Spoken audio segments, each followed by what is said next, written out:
وہ شخص جس نے 950 سال ایک قوم میں گزارے اور دعوت توحید کا کام کیا، اس کے باوجود گنتی کے 78 یا 80 کے قریب لوگ ان پہ ایمان لے کر آئے۔ نوح علیہ السلام ایک ڈومیننٹ پرسنالٹی ہے اس حوالے سے کہ جتنے بھی آسمانی مذاہب ہیں، چاہے وہ جیوز ہوں، کرسچنز ہوں، مسلمان ہوں، سب کے سب ان کو ایک ریسپیکٹیبل پرسنالٹی کے طور پہ مان۔ گریجولی زمین نے بھی پانی اگلنا شروع کر دیا اور آسمان سے بھی بارش برسنا شروع، دونوں طرف سے وہ عذاب کی جکڑ میں آئے۔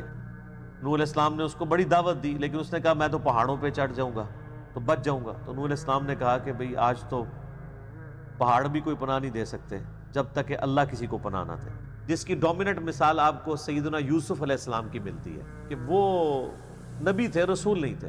اس طرح کے جو رسول آئے ہیں وہ پھر نبی نہیں ہوتے، وہ رسول بھی ہوتے ہیں، جس طرح کہ حضرت موسیٰ علیہ السلام۔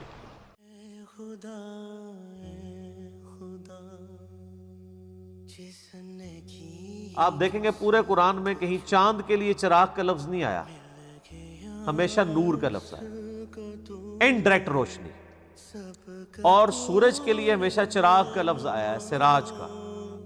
یہ زمین یہ فلک ان سے آگے تلک جتنی دنیا ہے جو خود سے روشن، اور آج ہمیں یہ بات پتہ ہے کہ چاند کی روشنی اپنی نہیں ہے بلکہ وہ ریفلیکٹڈ لائٹ، یہ ہم جو دیکھ بھی رہے ہوتے ہیں اوپر، آپ کو یہ اوزون لیئر نظر آ رہی ہوتی ہے بلو کلر کی، یہ آسمان نہیں ہے۔ اس لیئر سے اگر آپ اوپر چلے جائیں تو آپ کو اوپر کالی چیز ہی نظر آئے گی۔ یہ اللہ ہے جس نے تمہیں زمین سے عجیب طریقے سے اگا لیا، ثم یعیدکم، پھر تمہیں اسی زمین میں لوٹا دے گا، فیہا، اس میں، ویخرجکم اخراجا، اور پھر دوبارہ اسی زمین سے باہر نکال۔ سلامتی ہے، سلامتی ان آنکھوں پہ جو ہدایت پہ نظریں جمائے بیٹھی ہیں، ان کانوں پہ جو ذکر خیر کے منتظر رہتے ہیں، اور ان قدموں پہ جو ہدایت کی راہ پہ گامزن ہیں۔ السلام علیکم ورحمۃ اللہ وبرکاتہ۔ اس نے تمہیں کئی مراحل سے گزارا، یعنی انسان جو ہے وہ ایک بے قدر پانی تھا، اس کے بعد وہ رحم مادر کے اندر ایک جنین کی شکل میں رہا، پھر وہ 9 مہینے کے اندر اللہ تعالیٰ نے اسے ایک الٹیمیٹلی ایک تخلیق تک پہنچایا، اس میں 4 مہینے کے بعد اس میں روح بھی پھونکی گئی، پھر اس کو ایک مکمل انسان بنا کے جو ہے وہ دنیا میں نکالا، اور پھر اس کو نکلتے ہی گائیڈ کر دیا کہ دودھ پینے کا طریقہ کیا ہے۔ چھوٹے بچے کو اگر سکھانا پڑ جائے کہ دودھ کیسے پینا ہے، کوئی سکھا سکتا ہے اسے؟ اس کی انسٹنکٹ میں ڈال دیا کہ تم نے کیسے دودھ پینا ہے۔ اور یہ انسان کا بچہ تو بہت کمزور ہے، آپ ذرا جانوروں کے بچوں کو کبھی دیکھیں نا، یہ جو چوزے مرغیوں کے نکلتے ہیں نا چھوٹے چھوٹے انڈے سے، وہ نکلتے ہی دانہ چگنے شروع کر دیتے ہیں، اور وہ پانی پینا ان کو طریقہ پتہ ہوتا ہے۔ مگرمچھ دیکھیں، یعنی دنیا میں چند مضبوط ترین اور طاقتور ترین جانوروں میں سے ایک جانور ہے۔ آپ کو پتہ ہے اس کا جو بچہ پیدا ہوتا ہے وہ چھپکلی سے بھی چھوٹا ہوتا ہے، اتنا سا ہوتا ہے مگرمچھ کا بچہ، اور وہ پیدا ہوتا ہی، اب وہ کس طرح اپنی حفاظت کر سکتا ہے؟ اس کو تو مچھلیاں کھا جائیں، بڑے مگرمچھ ویسے ہی نکل جائیں اتنے سے بچے کو، لیکن وہ پیدا ہوتے ہی آپ نیشنل جغرافک پہ، ڈسکوری چینل کے اوپر، اینیمل پلانٹ پہ دیکھیں، اس کی اللہ نے دماغ میں کوئی ایسی چیز فٹ کر دی ہے کہ وہ انڈے سے جیسے ہی نکلتا ہے وہ پانی کی طرف بھاگتا ہے اپنی سیفٹی کے لیے۔ کئی پہنچنے میں کامیاب ہو جاتے ہیں، کئی راستے میں ہی ان کو چیلے اور کوے اٹھا لیتے ہیں، کیونکہ وہ ریتلی جگہ پہ وہ انڈا دیتا ہے نا مگر مچھ کی جو فیمیل ہے، اور اس میں سے جب وہ نکلتا ہے تو وہ پھر پانی کی طرف جاتا ہے۔ اس دوران راستے میں کئی ایک شکار ہو جاتے ہیں، بندر شکار کر لیتے ہیں، بعض کو چیلیں اٹھا لیتی ہیں، اور کئی بہت کم ہوتے ہیں جو پانی تک پہنچنے میں کامیاب ہوتے ہیں۔ وہ جو ہو جاتے ہیں ان میں سے بھی کئی ایک جو ہے وہ کھا لیتے ہیں دوسرے جانور، اور کوئی ایک آدھ بچتا ہے، ورنہ تو مگرمچھ ہی مگرمچھ ہوں ہر طرف۔ اسی طریقے سے سانپ کے بچے، وہ سانپ ہی سانپ ہر طرف ہوں۔ اللہ تعالیٰ نے یعنی ایک دوسرے کی خوراک کا ذریعہ ان کو بنایا ہے، اور کہاں سے پھر اللہ تعالیٰ ان کو کہاں تک پہنچاتا ہے۔ تو کئی مراحل سے اللہ تعالیٰ گزارتا ہے انسان کو بھی۔ الم تروا کیف خلق اللہ 7 سماوات طباقا، کیا تم نے نہیں دیکھا کہ اللہ تعالیٰ نے 7 آسمان کو کس طریقے سے تہ بر تہ بنایا ہے؟ یہ دیکھنے سے مراد فزیکلی دیکھنا نہیں ہے، ظاہر ہے کہ ہمیں تو وہ نظر نہیں آ رہا، ہمیں تو پہلا آسمان بھی نظر نہیں آتا، یہ ہم جو دیکھ بھی رہے ہوتے ہیں اوپر، آپ کو یہ اوزون لیئر نظر آ رہی ہوتی ہے بلو کلر کی، یہ آسمان نہیں ہے۔ اس لیئر سے اگر آپ اوپر چلے جائیں تو آپ کو اوپر کالی چیز ہی نظر آئے گی، یہ آسمان کا کلر تو بلو نہیں ہے، یہ تو اس لیئر کا ہے۔ تو یہ دیکھنے سے مراد یہ ہے کہ اس نیچر کو آبزرو کرو، جو کچھ بھی تمہاری بساط کے اندر تمہیں نظر آ رہا ہے، یہ سب کی سب چیزیں اللہ تعالیٰ نے پیدا کی۔ وَجَعَلَ الْقَمَرَ فِيهِنَّ، اور اللہ نے ایک چاند ان میں رکھ دیا نورا، روشنی کے طور پہ۔ وَجَعَلَ الشَّمْسَ سِرَاجًا، اور سورج کو اللہ تعالیٰ نے ایک چراغ کے طور پہ روشن کر دیا۔ آپ دیکھیں گے پورے قرآن میں کہیں چاند کے لیے چراغ کا لفظ نہیں آیا، ہمیشہ نور کا لفظ آیا، انڈائریکٹ روشنی، اور سورج کے لیے ہمیشہ چراغ کا لفظ آیا ہے، سراج کا۔ یہ زمین یہ فلک ایسے آگے تلک کتنی دنیا ہے جو خود سے روشن، اور آج ہمیں یہ بات پتہ ہے کہ چاند کی روشنی اپنی نہیں ہے بلکہ وہ ریفلیکٹڈ لائٹ ہے،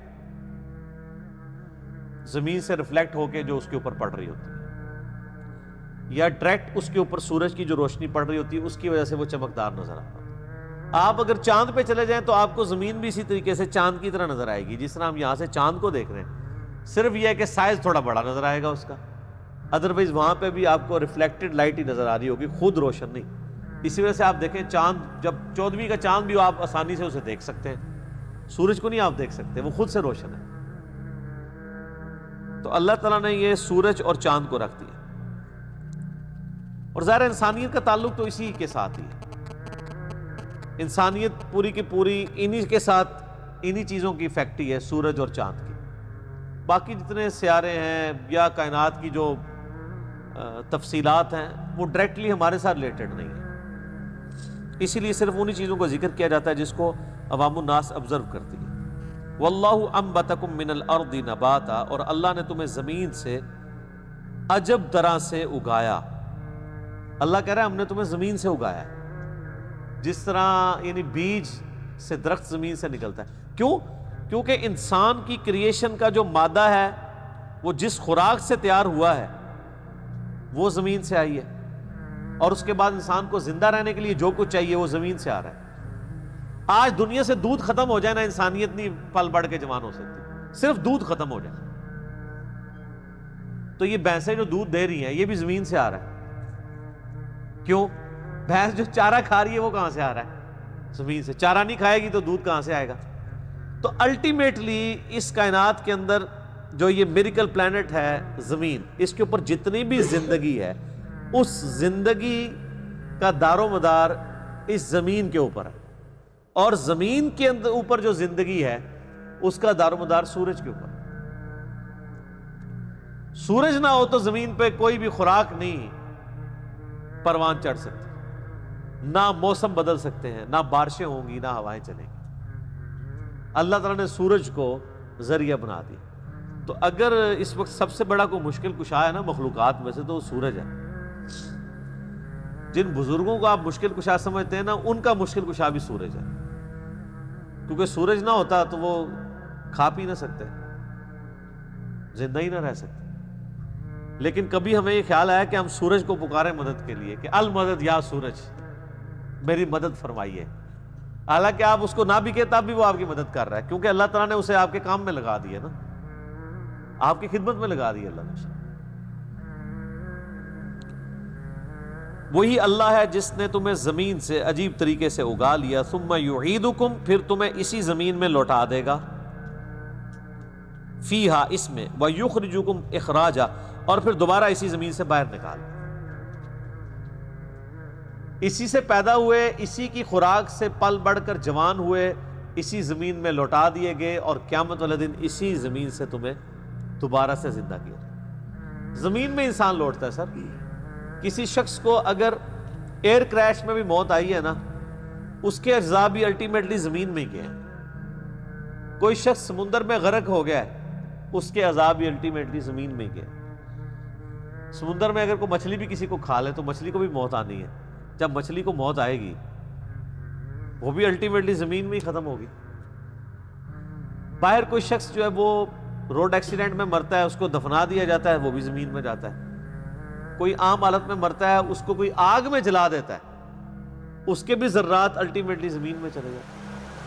ہر چیز زمین کے اندر چلی جاتی ہے. واللہ جعل لکم الارض بساطا، اور اللہ ہی اس زمین کو تمہارے لیے فرش کی طرح اللہ نے ہی بچھا دیا ہے. لتسکلوا منہا سبلا فجاجا، تاکہ تم اس کے کھلے راستوں میں چلو. اب یہ ساری کی ساری گفتگو یعنی نوح علیہ السلام کی وہ دعوت و تبلیغ، کس طریقے سے انہوں نے لوگوں کو اللہ کی طرف بلایا، اس کا ذکر چل رہا ہے. قال نوح رب انہم عصونی، نوح علیہ السلام نے کہا ہے میرے رب انہوں نے میری نافرمانی کی ہے.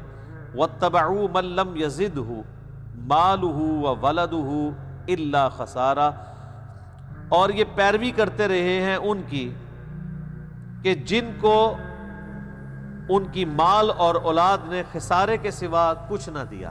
یعنی اس قوم کے بڑے بڑے سردار جن کو اپنے مال پر اور اولاد پر ناز تھا، انہوں نے آخرت کا خسارہ کمایا، اور میری قوم بھی انہی سرداروں کی پیروکار ہوئی کہ جن کے مال اور اولاد کی وجہ سے وہ تباہ و برباد ہوئے، کہ اللہ نے ان کو نعمتیں دی تھی، بجائے اللہ کے شکر گزار بننے کے نافرمان بن کے. وَمَكَرُوا مَكْرًا كُبَّارًا، اور انہوں نے بڑے بڑے مکر و فریب کیے. وَقَالُوا لَا تَذَرُنَّ آلِهَتَكُمْ، اور وہ بڑے بڑے جو سردار تھے وہ کہنے لگے پیغمبر کے مقابلے پہ، نوح علیہ السلام کے مقابلے پہ، کہ لا تذرن آلہتکم، دیکھو تم اپنے معبودوں کو نہ چھوڑنا.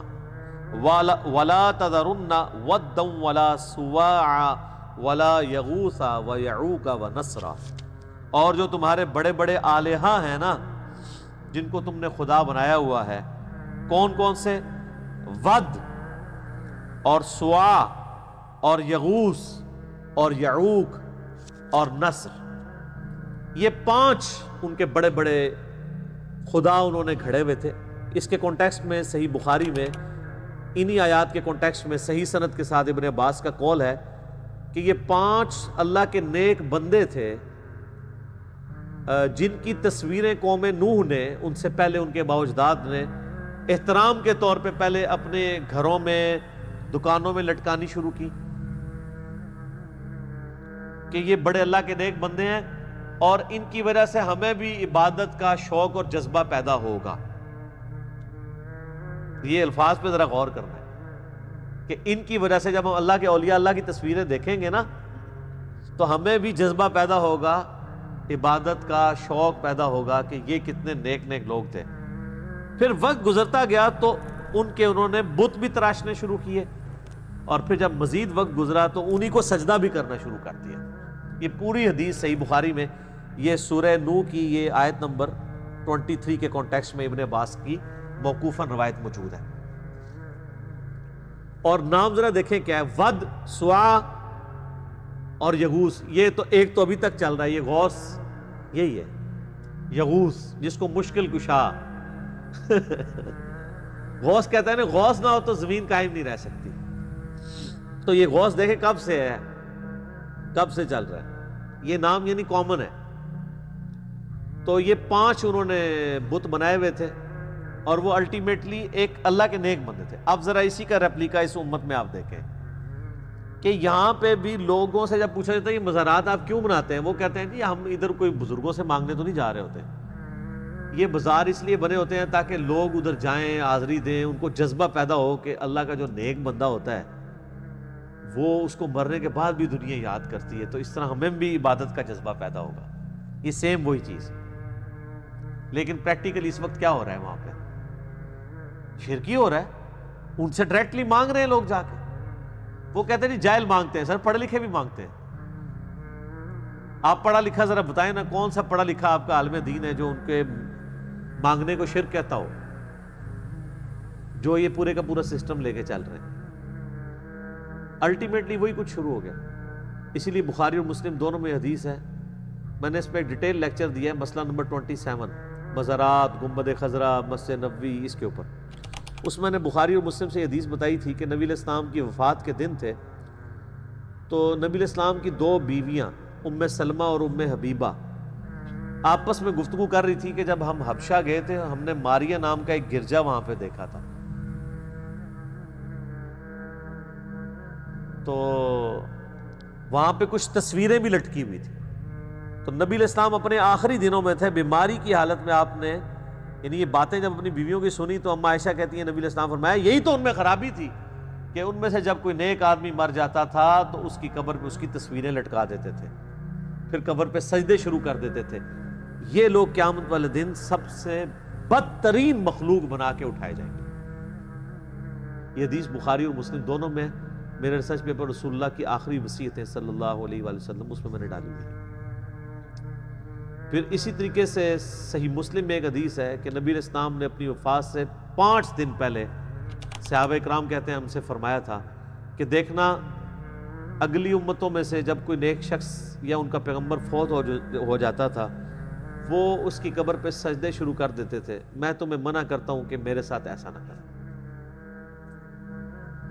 پھر بخاری اور مسلم دونوں میں حدیث ہے، سیدہ عائشہ کہتی ہیں کہ نبی علیہ السلام اپنی وفات کے دنوں میں بار بار اپنے چہرے انور سے چادر کو ہٹاتے تھے تکلیف کی شدت کی وجہ سے، اور پھر فرماتے تھے لعن اللہ یہود والنصارى، اللہ کی لعنت ہو یہودیوں اور نصرانیوں پر، اتخذوا قبور انبیائہم مساجدا، انہوں نے اپنے نبیوں کی قبروں کو سجدہ گاہ بنا لیا تھا۔ اور سیدہ عائشہ کہتی ہیں کہ نبی علیہ السلام اصل میں ہمیں ڈرا رہے تھے کہ میرے ساتھ یہ نہیں کرنا۔ اور پھر اما عائشہ کے الفاظ ہیں بخاری و مسلم دونوں میں اس حدیث کے ساتھ کہ اگر ہمیں یہ ڈر نہ ہوتا کہ لوگ حضور کی قبر کے ساتھ بھی وہی کام شروع کر دیں گے تو ہم نبی علیہ السلام کی قبر کو زائرین کی زیارت کے لیے کھلا چھوڑ دیتے، یعنی حجرہ بھی ہٹا دیتے، اوپن جگہ پہ قبر رہنے دیتے تاکہ جس کی مرضی وہ آ کے حاضری دے۔ یہ اس لیے نہیں ہم نے کیا کہ لوگ یہ سجدے شروع نہ کر دیں کیونکہ آپ ہمیں ڈرا رہے تھے۔ تو اما عائشہ حجرے میں ہی وہ رہی ہے قبر ان کے، جس نے قبر پہ حاضری بھی دینی ہوتی تھی وہ اما عائشہ کی اجازت سے جاتا تھا، تھوڑی دیر کے لیے کنڈی کھولتی تھی پھر وہ باہر نکال دیا جاتا تھا، یہ مزارات والا جھمگٹا نہیں رہتا تھا۔ پھر تو خیر وہ بھی ختم ہو گیا، اب اس کو ختم ہوئے بھی 1000 سال سے زیادہ ہو چکے ہیں، اب جتنے لوگ بھی قبر مبارک تک ڈائریکٹ تو کوئی نہیں پہنچتا۔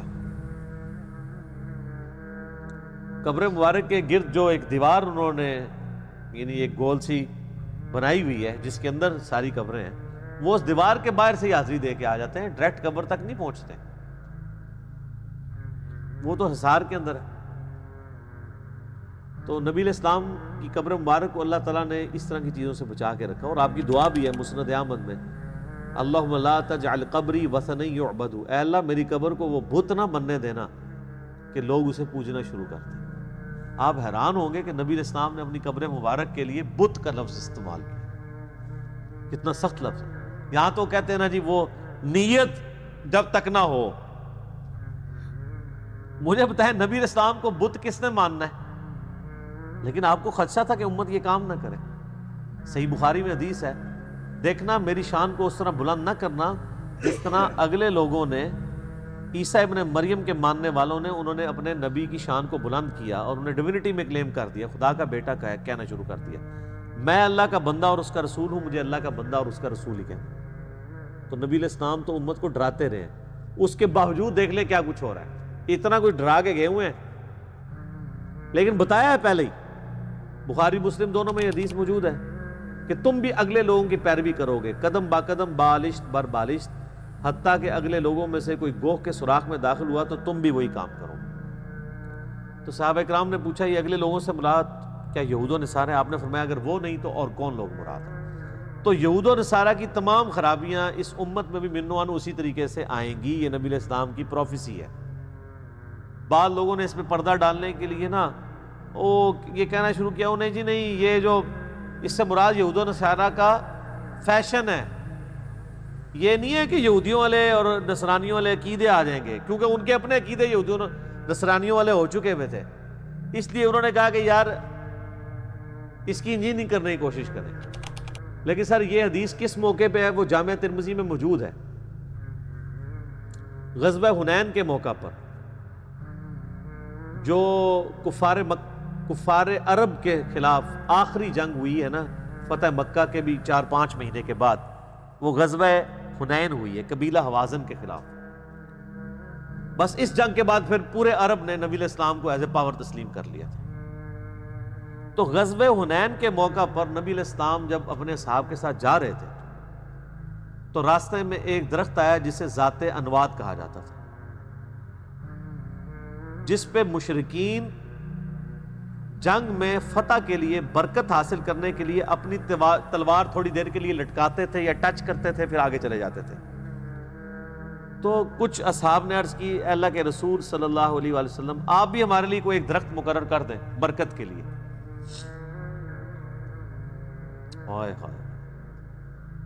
آج دیکھ لیں امت آج تک درختوں کے اوپر جو ہے وہ ٹاکیاں باندھ رہی ہے کپڑے کی. یہ مزارات کے ساتھ درخت لگے ہوئے ہیں نا. اور تو اور آپ چھوڑ دیں فیصل مسجد کے باہر جو ہے وہ ضیاء الحق کا مزار بنا ہوا ہے، اس کے ساتھ جو درخت ہے اس کے اوپر بھی ٹاکیاں لٹکی ہوئی ہیں. ہاں حالانکہ پڑھے لکھے لوگ بھی وہاں جاتے ہیں اور وہاں پہ وہ منتیں مرادیں پوری کر رہے ہیں. حالانکہ ضیاء الحق اپنی ساری خرابیوں کے باوجود توحید کے والے سے اس کا عقیدہ ٹھیک تھا. یہ والی خرابیاں ایز اے پرسن اس میں موجود نہیں تھی، مزارات والی اور یہ مردوں کو پکارنا اور یہ ساری چیزیں، اس سے وہ محفوظ تھا. لیکن اس کے مزار کے ساتھ کیا ہو رہا ہے؟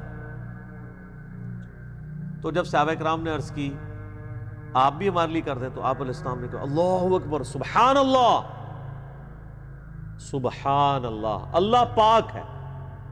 اس میں محذوف تھا عما یشرکون، جو کچھ شرکیہ چیزیں تم اس کی طرف منسوب کر رہے.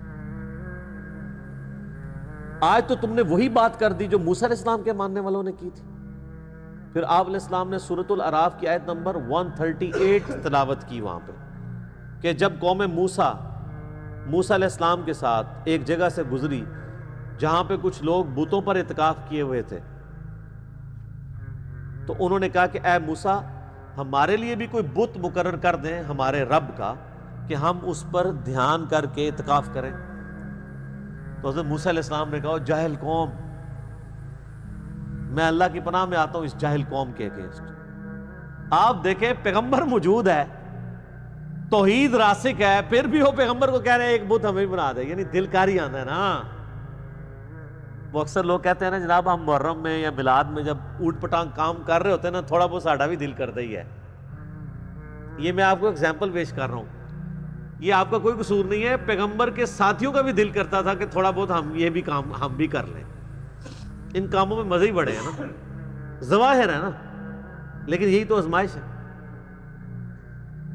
تو نبی علیہ السلام نے کہا کہ جس طرح موسیٰ علیہ السلام کے ساتھیوں نے شرک کے لیے ایک راستہ چور تلاش کر لیا تھا اپنی، میں نہیں یہ کہتا ہوں کہ وہ انہوں نے جان بوجھ کے کیا، یعنی اپنی کمزوری کی وجہ سے، تو تم نے بھی وہی کام شروع کر دیا. پھر آپ نے فرمایا کہ تم بھی اگلے لوگوں کی پیروی کرو گے قدم بقدم بالشت بر بالشت، حتیٰ کہ اگلے لوگوں میں سے کوئی کوہ کے سوراخ میں داخل ہوا تم بھی وہی کام کرو گے.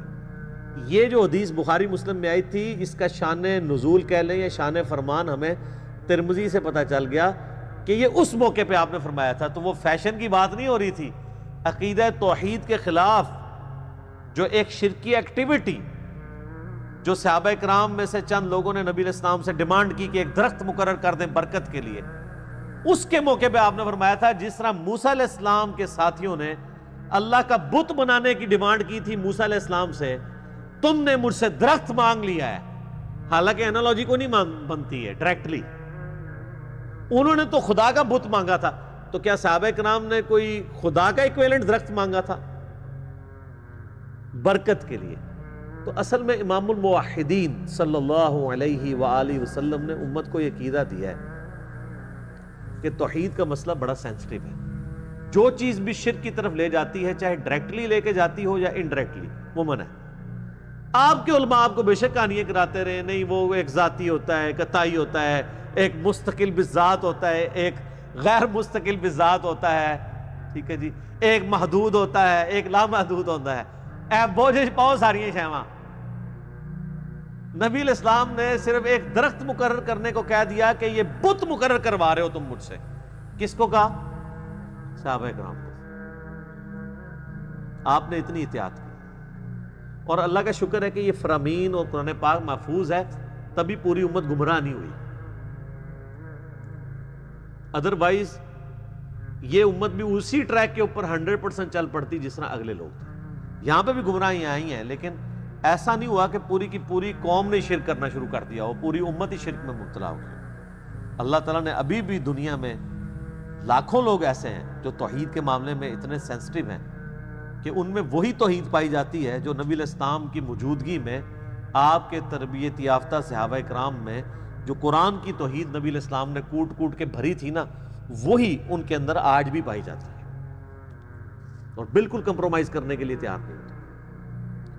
تو بات کہاں سے کہاں نکل گئی کہ یہ قوم نوح کے بھی نیک بندے تھے جن کی شروع میں تصویریں لٹکائی گئیں، اور اس لیے کہ جی جناب یہ بڑی برکت ہوگی، ان کو دیکھ دیکھ کے ہمیں بڑا جذبہ پیدا ہوگا. کہتے ہیں اولیاء کی زیارت کے لیے جایا کریں، ان کے مزارات کی زیارت کے لیے بڑا جذبہ پیدا ہوگا. کیا جذبہ پیدا ہوگا؟ اب تو نہ آپ کی وہاں پہ یعنی پہلے تو عزتیں محفوظ نہیں تھیں، اب تو آپ کی جانیں بھی محفوظ کوئی نہیں ہے. دیکھ لیں آپ پچھلے دنوں جو لاہور میں ہوا ہے، تو اب تو لوگوں کی جانیں بھی محفوظ نہیں رہی ہیں. پہلے تو یہ آئے دن خبریں ملتی تھی کہ فلاں مزار سے جو ہے وہ کسی کی بیوی اغوا ہو گئی ہے، کسی کی بچی اغوا ہو گئی ہے، وہ حاضری دینے کے لیے گئی ہے لیکن وہاں سے اغوا ہو گئی. نہ حکومت بچا سکی، نہ روحانی حکومت بچا سکی، نہ جسمانی حکومت بچا سکی. جسمانی حکومت کون سی؟ یعنی ہمارے جو پولیس والے، رینجرز اور سیکیورٹی گارڈز وغیرہ بیچارے. اور روحانی حکومت وہ کہتے ہیں جی وہ پنجاب جڑا فلانی گدی دے والے ہے، پنڈی فلانی گدی دے والے ہے، کراچی فلانی گدی دے والے ہے، اور روحانی حکومتیں بھی کوئی نہیں بچا سکتی ہیں. اسلامی جمہوریہ پاکستان، اس وطن میں ایک تو ہے ملکی حکمران جو بدلتے رہتے ہیں، مگر اس ملک کے روحانی تاجدار، اصل بادشاہ میرے داتا صاحب رحمت اللہ تعالی علیہ کی بات یہ ہے کہ داتا صاحب کا پاکستان، حضرت خواجہ غریب نواز کا پاکستان آج اس حال پہ کھڑا ہے. کبھی یہ IMF سے مانگنے جا رہا ہے، کبھی یہ کسی سے مانگنے جا رہا ہے. وہ IMF سے جو مانگنے جاتے ہو تو کبھی یہاں کے بھی عرض کر دو گنج بخش فیض عالم مظہر بھائی کیا کہنے ہیں، خدا تمہیں ہدایت دے، تمہاری عقل پہ پتھر پڑ گئے. آپ سے تو یہ کہہ رہے ہیں جناب کہ جی IMF سے کیوں قرضے مانگ رہے ہو، اور خود تمہارے سارے بزرگ مرے ہوئے اور زندہ چندے عوام غریب سے مانگتے ہیں، اس وقت نہیں شرم آتی؟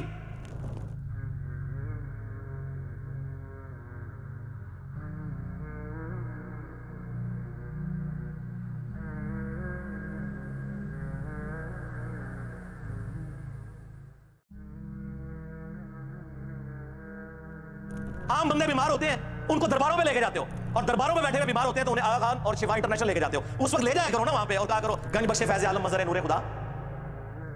اور لوگوں کی نہ عزتیں محفوظ ہیں اور نہ پہ وہاں پہ لوگوں کی جان اور مال محفوظ ہے.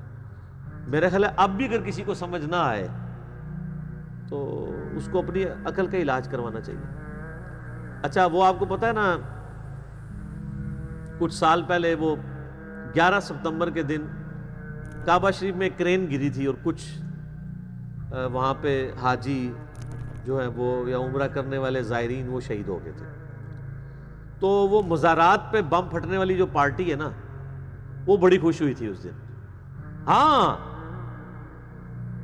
بہت خوش ہوئی تھی، لیکن وہ اپنی خوشی کا ڈائریکٹ اظہار تو نہیں کر سکتے.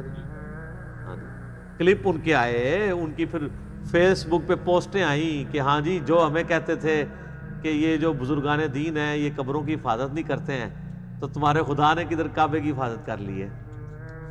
ہاں یہ باقاعدہ علماء کے ویڈیو کلپس موجود ہیں. اچھا اس سے ایک بات تو پتہ چل گئی کہ انہوں نے مان لیا کہ خدا ہمارا ہے اور بابے ان کے ہیں. سر مہربانی. میں یہ پوچھتا ہوں کہ آپ 2-4 سال پیچھے چلے جائیں، مسجد الحرام کے اندر ہی طواف کر رہے تھے، سارے کے سارے مسلمان تھے، اللہ کی عبادت کر رہے تھے، کرین اوپر سے آئی، گر گئی، کئی مسلمان اس کے اندر شہید ہوئے، ساری دنیا نے دیکھا. وہاں پر اللہ کہاں چلا گیا تھا؟ جب جیسے یہ کہتا ہے نا کہ داتا صاحب اپنے مزار پر بم بلاسٹ کرنے والے کو نہیں پکڑ سکے، داتا صاحب کدھر چلے گئے تھے؟ تو میں اس سے یہ سوال کرتا ہوں کہ اس وقت اللہ کہاں تھا جب کرین گری، اتنے مسلمان شہید ہو گئے؟ ہم پہلے ہی کہتے ہیں وہ خدا آپ کا نہیں ہے. ویسے پیدا کرنے میں تو آپ کا کریٹر ہے، وہ تو ہندو سکھ عیسائی سب کا ہی خدا ہے. وہ ان معنوں میں تو سب کا خدا ہے، وہ شیطان کا بھی رب ہے. لیکن آن کرنے کے اعتبار سے آپ اس کو اس طریقے سے آن کرنے کے لیے تیار نہیں جس طرح ہم آن کرتے ہیں. تو لوگ اکثر پوچھتے رہتے ہیں جی اس کا کوئی جواب دیں جواب دیں. جواب کیا دینا ہے میرے بھائی؟ اللہ تعالیٰ کا تو کہیں دعویٰ ہی نہیں ہے کہ کوئی بسم اللہ پڑھ کے ساکٹ میں 2 انگلیاں دے دے تو اسے کرنٹ نہیں لگے گی. اللہ کا کہیں یہ دعویٰ ہی نہیں ہے کہ خانہ کعبے کی میں حفاظت کروں گا. کس آیت اور حدیث میں لکھا ہے کہ کعبے کی حفاظت کی جائے گی؟ ایک ابراہ کے لشکر سے حفاظت ہوئی، وہ تاریخ انسانی میں ایک ہی واقعہ ہے، نہ اس سے پہلے ہوا ہے نہ اس کے بعد. اور وہ اس لیے کہ اس سال کو اللہ نے یادگار بنانا تھا، اس سال نبی علیہ السلام کی پیدائش ہونی تھی. تو ایک غیر معمولی معجزہ کیا گیا. اس کے بعد کیا یزید کے دور کے اندر خانہ کعبے کے اوپر چڑھائی نہیں ہوئی ہے جس میں کعبے کی دیوار بھی جل گئی؟ صحیح مسلم میں آتا ہے غلاف کعبہ جل گیا. اس کے بعد عبد الملک بن مروان کے دور میں حجاج بن یوسف نے چڑھائی کی. پھر دوبارہ اس نے چڑھائی جب کی، پہلے مروان کے دور میں کی، پھر عبد الملک بن مروان کے دور میں، جس میں عبداللہ ابن زبیر کو شہید کر دیا گیا. ان کی لاش جو ہے وہ کتنے دن کے لیے ٹانگ دی گئی کعبے کے دروازے کے اوپر. وہ میرا آپ یوٹیوب پہ کلپ دیکھ لینا حجاج ابن یوسف کے اوپر. آپ یوٹیوب پہ حجاج ابن یوسف میرا نام لکھیں تو کلپ سامنے آ جائے گا. پوری ڈیٹیل میں نے صحیح مسلم شریف سے بتائی ہے. ٹھیک ہوگا جی. اللہ تعالیٰ سے دعا ہے جو حق بات میں نے کہی اللہ تعالیٰ ہمارے دلوں میں راسخ فرمائے. اگر جذبات میں میرے منہ سے کوئی غلط بات نکل گئی اللہ تعالیٰ ہمارے دلوں سے ہی محو کر دے. ہمیں کتاب و سنت کی تعلیمات پر عمل کر کے دوسرے بھائیوں تک پہنچانے کی توفیق عطا فرمائے. سبحانک اللہم و بحمدک اشہد ان لا الہ الا انت استغفرک و اتوب الیک وما علینا الا البلاغ المبین. جزاکم اللہ خیر.